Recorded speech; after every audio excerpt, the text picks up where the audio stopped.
you mentioned earlier about the deer thing, and that was another thing.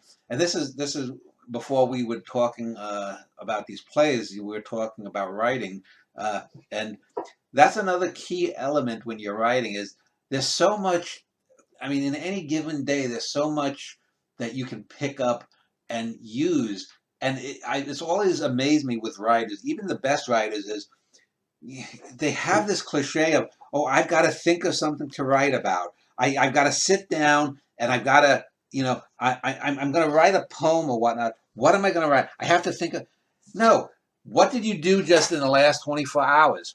You know, this play has Danny driving to work and this deer running into the side of his car. And because Danny's going slower in the fog, he doesn't run over the deer. The deer, though, runs into the side of his car. And that's a good metaphor because Danny is ensconced in the car. It's foggy.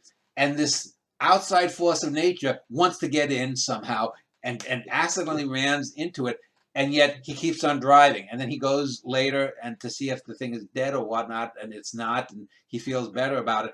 But there are so many ways that you can take these things, and there's so much poesy. And if you look at all of the plays that I've written, from the first ones up until these last ones, I mean, you can tell that I'm a poet because I do things that only a poet, a great poet, would do. But most great poets can't write prose. Most great poets can't write a play, much less a great play. And most poets don't even think that they could do that. And playwrights certainly don't have that ability. I mean, Tennessee Williams published some bad poems, so did O'Neill, but uh, they're just sort of